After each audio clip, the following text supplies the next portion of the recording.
Hello and welcome to CineMaine, where we look at films that are connected to Maine, whether they be set in Maine, filmed in Maine, or have any other loose connections to the state of Maine.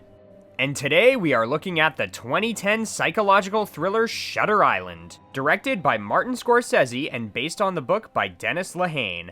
The basic premise of this film involves two U.S. Marshals being sent to an asylum located on a remote island just off the coast of Boston Harbor to investigate the sudden disappearance of one of the asylum's patients. Throughout the investigation, U.S. Marshal Teddy Daniels ends up uncovering a mysterious truth about what's really going on at this place. So as you can tell from that premise, we already know that the film's biggest New England connection is being set in Massachusetts. The connections to New England don't stop there though. What specifically connects this film to Maine is the section of the island that was actually filmed at Acadia National Park. The majority of these scenes, like the rest of the film, were shot in Massachusetts. But the sections filmed at Acadia were shots of Leonardo DiCaprio's character, Teddy Daniels, climbing cliffs in order to reach the lighthouse that he's trying to access. The cliff he's climbing is specifically Otter Cliff, located on Mount Desert Island's eastern coast. Shots of waves crashing were also filmed in this area as well. The rest of the film, however, was of course shot on location in Massachusetts, with the coastline being filmed at Petix Island among other places like Medfield and Dedham and such. As far as my overall thoughts on this movie go, I think this is one of Martin Scorsese's best films. I feel like in recent years, a lot of people have begun to have a more skewed view of him due to comments he's made about films that are drastically different from the types of films he makes. And a lot of people I've talked to in recent years have started to refer to him as the guy who mostly makes mob movies. While I can't say I personally agree with everything the guy says, and admittedly there are enough films in his filmography that do make me understand the stereotype of just doing mafia films, I will admit I do still think he's a brilliant director and does actually have a fairly decent amount of movies he's made that aren't like that. And while I can't say I've liked every movie he's ever put out, I honestly feel that the good ones do outweigh the bad. And in some cases, he's even made films that I feel have actually gotten overlooked over the years. Shutter Island is an interesting case, though. This movie was a big hit when it first came out. On top of becoming one of the first films of the 2010s to cross $100 million at the box office, it also got really good reviews from critics, with some even putting this film as one of the top 10 best films of 2010, and I can totally see why. That being said, it's kinda hard to really delve into why without giving away major plot points, and I do not want to spoil this film for anyone who hasn't seen it yet. The movie is surrounded with an ominous, suspenseful atmosphere as our main character Teddy tries to uncover the mystery of what happened to the missing patient on the island. Without giving too much away, there are plenty of connections between what he's investigating and certain things that have happened to him in his own personal life in recent years. While it's interesting to see what these connections are on first viewing, these connections become even more fascinating on second viewing. This movie reminds me a lot of The Sixth Sense in that regard. That is to say, there's something that's revealed during the climax of this film, in a manner that reminded me of The Sixth Sense's ending. It's not the kind of film you can ever watch the same way again after seeing it for the first time. Once this reveal occurred, it really caused everything to fall into place. Thus, on second viewing, it's much easier to spot all the different clues and hints at what's really going on that one would never catch on to on first viewing. This is the kind of reveal that could easily break an entire movie if done poorly. But on top of clues hinting towards this inevitable reveal being placed all throughout the film, the ominous atmosphere throughout the film makes said reveal hit even harder once it occurs. Speaking of which, this movie does a beautiful job creating an unsettling atmosphere, as well as making you question whether or not the caretakers at this asylum really have their patients' best interests at heart, or if they have an ulterior motive in their plan. Teddy's interactions with the doctors, orderlies, and even some of the asylum's other patients do a great job keeping the viewer in suspense about what's really going on and making the viewer questioning the reality of what's transpiring. Once the true nature of what's occurring at this place is revealed at the end of the film, along with what's going on with Teddy, it becomes easier to recognize how interwoven aspects of his personal history and aspects of the missing patient's history really are with each other. The acting in this film does an excellent job to help elevate all of this. Leonardo DiCaprio gives what I honestly think might be his best performance.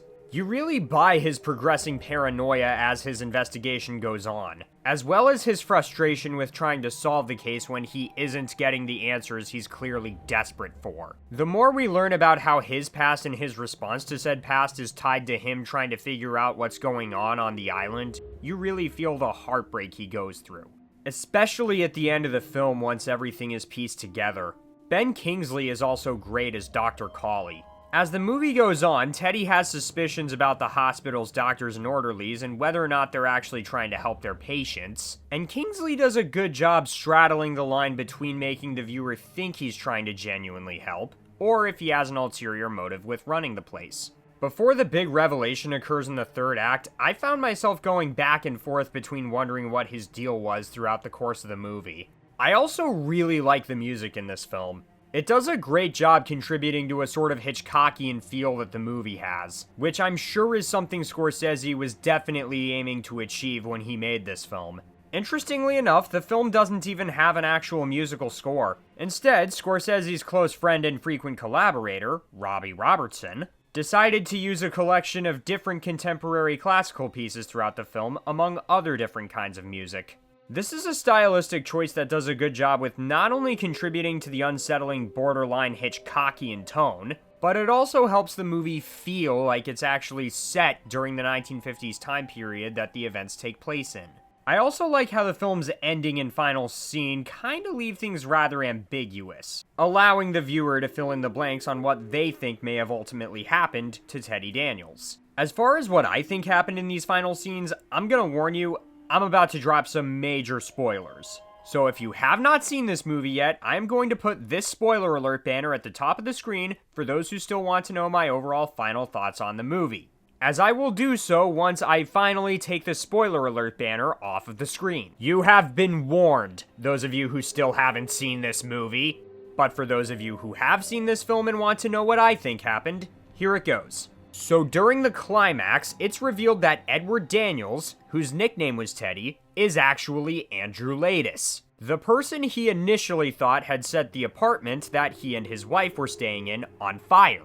Edward Daniels being an anagram for his real name, and the name of the alleged missing patient, Rachel Solando, being an anagram for his wife's real name, Dolores Chenal. Andrew had been a patient at Shutter Island for a couple of years for committing a crime that he consistently denies having done. That crime being that he had murdered his wife Dolores after coming home one day to find that she had drowned their children. It also turns out that the investigation that Andrew had been trying to solve was all a ruse that Dr. Cawley orchestrated to get Andrew to finally snap out of his delusions and accept the reality of what happened to his family. Andrew's primary psychiatrist, Dr. Sheehan, even played along with him by pretending to be his partner in solving the case. And Andrew's gun? Totally fake. Cawley also reveals that while Andrew had regressed a few times beforehand, this orchestrated scenario actually helped him make the most progress he'd ever made there. Dr. Cawley also tells Andrew that he needs to finally accept his reality or else he'll be lobotomized. In the film's final scene, Dr. Sheehan talks to Andrew and it appears that he's starting to regress. The doctors take Andrew to the lighthouse, implying that they're about to lobotomize him. I personally suspect Andrew was pretending to regress. Considering the way Andrew reacted to the news he receives from Cawley and Sheehan when he made it to the lighthouse in an earlier scene, and how they both tell him that he made some excellent progress, I think that he pretended to regress because he couldn't live with the fact that he murdered his wife, nor could he live with what she had done to their children. Thus, he pretended to regress, knowing that it would result in his lobotomy, therefore resulting in his painful memories of what transpired going away for good. This character is also a World War II vet who saw some really horrific things during his time in the war, and it's clear that he was already struggling with PTSD by the time he came home, even before his wife did what she did. We also know that a big reason he denied the reality of what eventually happened for so long is because he blamed himself for his children's deaths due to not making it home in time to stop them from dying. It's all rather tragic, I think, and it would make sense that after a while, all of this would become too much for him to bear, sadly. So the idea of him faking a regression so that he could get lobotomized honestly makes perfect sense to me. Also, on a side note, There's something distinctly 2010 about Leo DiCaprio starring in a mind bender with a plot point being the main character having a predeceased wife, isn't there? So overall, I think this is a brilliant movie. I like how it constantly keeps you guessing as the film progresses, and how once everything is finally revealed, all the pieces fall into place beautifully. And much like The Sixth Sense, the clues to what ends up being revealed are much easier to pick up on throughout subsequent rewatches. If you're not into noir-esque suspenseful thrillers, or not a big fan of films that admittedly do deal with incredibly touchy subject matter at times, there is a chance that this film might not be for you, sadly. But if you're a fan of Hitchcockian-style suspense films and love a good twist in the third act, then I highly recommend giving it a watch. It's definitely one of Scorsese's most brilliant films, if not the most. If you enjoyed this video, be sure to like and subscribe, and also be sure to check out CineMaine's website, and be on the lookout for future CineMaine content.